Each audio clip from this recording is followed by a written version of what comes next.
तो कहानी शुरू होती है। मैक्स बेसुध आंखें खोलता है। 3 दिन 3 रात वो नुकीली चट्टान पर पड़ा रहा। तनिक सा जीवन और असंख्य दर्द के निशान। जैसे ही उसने चारों तरफ देखा, समुद्र की ठंडी हवा उसके चेहरे को छूते हुए एक अजीब सन्नाटे में खो गई। दूर पानी पर उसके साथ ही नाविक शांति से तैरते दिखे, पर जब वो पास गया तो खून पाकर ठिठक गया। वे सब मर चुके थे। उस मौत भरे दृश्य ने मैक्स के भीतर एक भयानक एहसास जगा दिया। इस हादसे में सिर्फ वही जिंदा बचा था। मन भारी पर हिम्मत बांधकर उसने अपने साथियों के शवों को किनारे दफन किया। एक गैर मौजूद रस्म जो खुद के लिए सम्मान था। शाम होते होते जंगल की छाया फैल गई। अनजान आवाजें, अंधेरा और एक ऐसी घनी खामोशी जिसने उसे पेड़ों के बीच चढ़कर पूरी रात जगे रहने पर मजबूर कर दिया। उसके दिमाग में बस एक ही विचार घूमता रहा, सुबह होते ही किसी भी तरह अपनी जान बचाने का रास्ता ढूंढना होगा। अगले दिन सुबह धूप में उसने दूर एक बड़ा जहाज देखा। वही जहाज जिस पर वो सफर कर रहा था। उम्मीद की एक रोशनी जली और उसने तय कर लिया कि वहां जाकर खाना, औजार और बचाव का सामान जुटाना ही होगा। घंटों की आखिरी ताकत लगाकर वो जहाज तक पहुंचा। केबिन के दरवाजे पर घुसे ही कुत्ते की दबे पांव का राहसी सुनाई दी।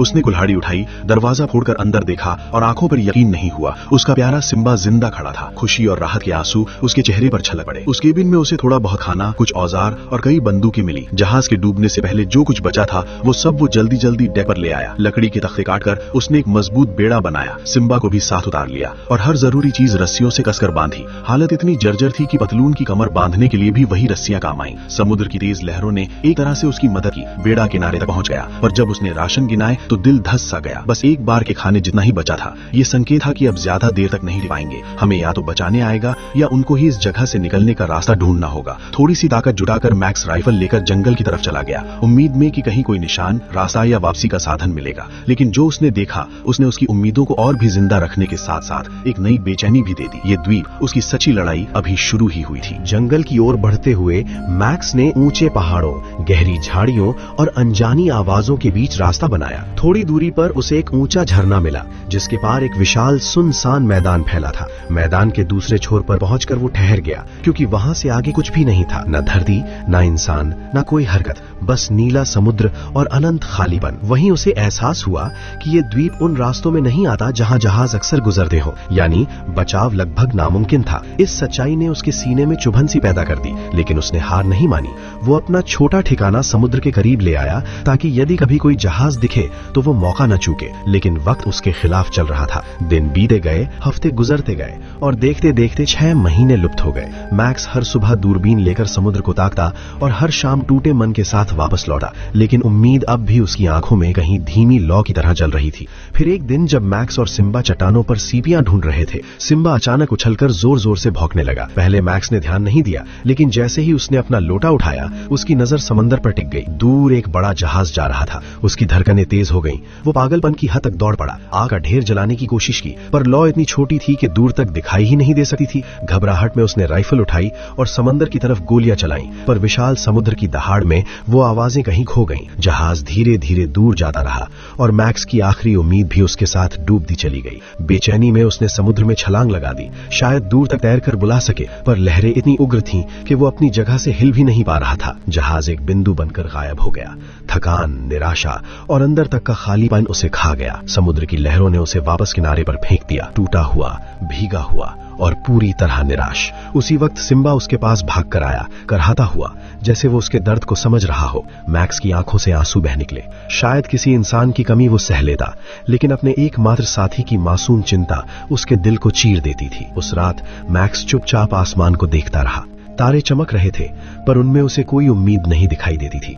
लेकिन कई घंटे बाद उसने एक फैसला किया, अगर कोई उसे बचाने नहीं आ रहा तो वो खुद इस द्वीप को अपना घर बनाएगा। अगली सुबह मैक्स पहले से ज्यादा दृढ़ नजर आया। उसने तय कर लिया था कि ये द्वीप अब उसकी कैद नहीं बल्कि उसका घर होगा। वो लकड़ियां इकट्ठा करने में लग गया, तेज पत्थर से औजार बनाए और धीरे धीरे एक छोटा सा शेल्टर खड़ा किया। सिम्बा उसकी हर गतिविधि के साथ चलता रहा, कभी लकड़ी उठाता, कभी चुपचाप बैठकर देखता। कुछ ही दिनों में एक साधारण ढांचा बन गया और महीनों की मेहनत के बाद वही ढांचा एक देहाती सुंदर घर जैसा लगने लगा। धीरे धीरे मैक्स को एहसास हुआ कि ये द्वीप पूरी तरह बेरहम नहीं है। यहाँ अनानास थे, आम थे, स्वच्छ झरने थे और गर्म पानी की प्राकृतिक ढाला भी। शिकार के लिए जंगली जानवर थे और खाने पीने के लिए काफी संसाधन। सुबह भोजन की खोज, दोपहर में घर सुधारना और शाम को समुद्र किनारे बैठकर आसमान को निहारना, ये उसकी दिनचर्या बन चुकी थी। अकेलापन था, लेकिन सिम्बा की मौजूदगी उसके हर दिन को थोड़ा आसान बना देती थी। 2 साल का लंबा समय गुजर गया। मैक्स ने कई बार किसी जहाज की उम्मीद में समुद्र को देखा, पर अब उसकी जिंदगी उसी उम्मीद पर टिकी नहीं थी। फिर भी मन के किसी कोने में वो छोटी सी लौ अभी भी बची थी,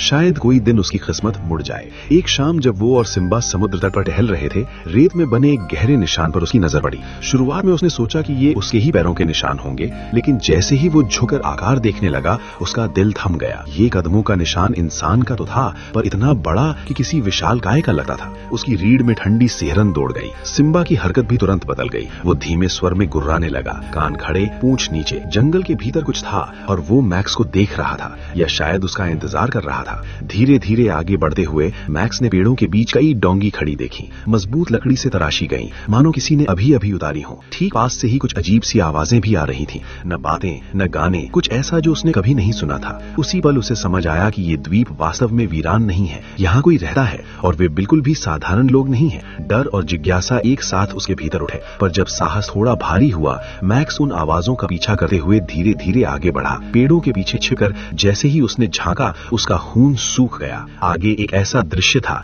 जिसने उसकी पूरी दुनिया बदलने वाली थी। मैक्स पेड़ के पीछे छिपा हुआ सामने का दृश्य देख रहा था और उसकी सांसें थम गईं। एक बड़े खुले मैदान में आदिवासियों का समूह आग के चारों ओर भयानक बलि अनुष्ठान कर रहा था। ढोल तेजी से बज रहे थे, हवा में जले हुए लकड़ी की गंध फैली थी और बीच में कुछ लोग रस्सियों में बंधे हुए तड़प रहे थे। उनकी चीखों ने मैक्स के दिल को अंदर तक झकझोर दिया। ये साफ था, अगर उसे देख लिया गया तो उसका अंजाम भी यही होगा। वो पीछे हटने ही वाला था कि उसकी निगाह एक बंधे युवक की आंखों से टकराई। उन आंखों में डर की जगह दया की भीख थी।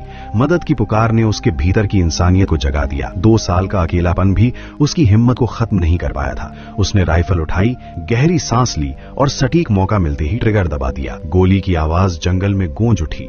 अनुष्ठान पल भर में हड़कंप में बदल गया। अफरा तफरी में बंधा युवक किसी तरह अपनी रस्सियां तोड़कर भाग निकला और थोड़ी दूर जाकर उसका सामना सीधे मैक्स से हुआ। दोनों कुछ क्षणों तक थमे रहे। तनाव हवा में तैर रहा था, लेकिन युवक ने धीरे धीरे अपना हथियार नीचे रखा और मैक्स के पैरों को अपने कंधे पर रख दिया, चुपचाप एहसान जताते हुए। अगले ही पल माहौल अचानक बदल गया। युवक ने मैक्स की राइफल पकड़ ली। मैक्स घबरा गया, पर जल्द समझ आया कि वो हथियार चलाना जानता ही नहीं। हथियार उसके हाथों में ऐसे लग रहा था मानो किसी ने पहली बार मशीनरी को देखा हो। मैक्स ने हाथ ऊपर उठाते हुए इशारा किया कि वो दुश्मन नहीं है। बातचीत असंभव थी, भाषा की दीवार उनके बीच खड़ी थी।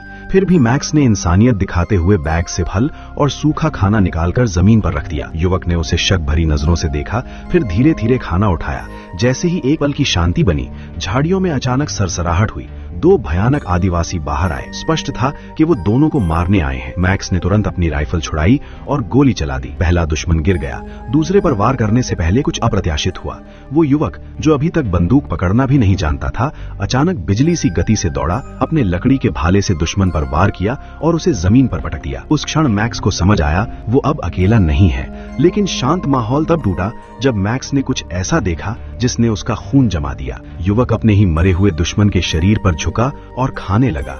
ये नजारा ऐसा था जिसे देखकर मैक्स के अंदर तक डर भर गया। अनजाने में उसके गले से कराह निकली और युवक पल भर में जंगल की तरफ भाग गया। मैक्स को अब साफ समझ आ गया कि ये कोई साधारण आदिवासी नहीं था, वो नरभक्षी कबीले से था और इस द्वीप पर खतरा अभी शुरू हुआ था। उस भयानक दृश्य के बाद मैक्स कई दिनों तक सिर्फ एक ही काम करता रहा, अपने ठिकाने को सुरक्षित बनाना। उसने घर के चारों ओर नुकीली लकड़ियों की बाड़ बनाई, गड्ढों और रस्सियों वाले जाल बिछाए और हर राइफल को लोड करके तैयार रखा। रातों में वो आग के पास बैठकर जागता रहता, कहीं नरभक्षी कबीला हमला न कर दे। पर 6 महीनों तक कोई नहीं आया। यही शांति उसे और बेचैन करती रही, जैसे तूफान से पहले की घुटन भरी हवा। एक दिन गश्त करते हुए अचानक जमीन उसके नीचे धंस गई। वो एक जाल में उल्टा लटक गया और राइफल हाथ से छूटकर गिर पड़ी। सिम्बा घबरा कर भौंका और जंगल में दौड़ गया, शायद मदद की तलाश में। तभी झाड़ियों से वो आदिवासी युवक सामने आया, लेकिन इस बार उसकी आंखों में दुश्मनी नहीं थी, सिर्फ जिज्ञासा। वो राइफल उठाकर उसे ऐसे देख रहा था जैसे किसी रहस्यमयी वस्तु को समझने की कोशिश कर रहा हो। मैक्स ने मौका देकर रस्सी दांतों से काटी और नीचे गिरते ही चेतावनी के तौर पर गोली चलाई। युवक डर गया, पर उसकी आंखों में समझ भी झलकने लगी। उसे धीरे धीरे एहसास हो रहा था कि राइफल कोई खिलौना नहीं, मौत का औजार है। उसी समझ ने दोनों को एक दूसरे के थोड़ा करीब ला दिया। थोड़े दिनों बाद मैक्स ने युवक को अपने घर लाने का फैसला किया। उसने उसे खाना दिया, पानी दिया।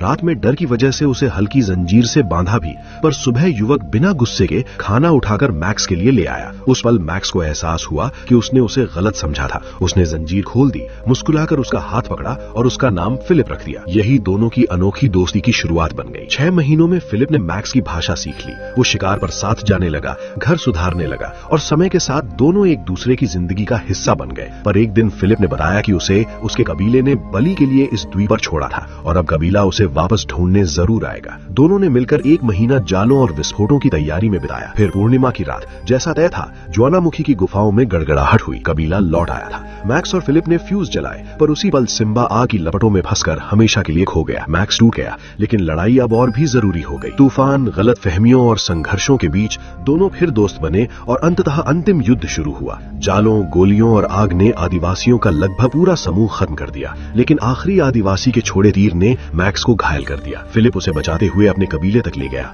जहां मैक्स का इलाज हुआ, लेकिन एक क्रूर नियम के तहत उसे ठीक होते ही फिलिप से अखाड़े में लड़ना था। दोनों मजबूर होकर लड़े। मैक्स जमीन पर गिरा, हथियार दूर जा गिरा। उसने अपनी बाहें फैला दी, चाहता था उसका दोस्त उसे न मारे। फिलिप वार नहीं कर पाया, पर अगले ही पल एक बंदूक चली। गोरे लोगों ने कबीले पर हमला किया था और गलती से फिलिप को ही गोली मार दी। मैक्स की दुनिया उसी क्षण टूट गई। 15 साल बाद वो जहाज के साथ सभ्यता में लौटा, अपनी पत्नी से मिला, पर दिल का एक हिस्सा हमेशा उसी द्वीप पर फिलिप और सिम्बा के साथ रह गया, जहां उसने दोस्ती, जीवन, संघर्ष और वफादारी के असली मायने सीखे थे।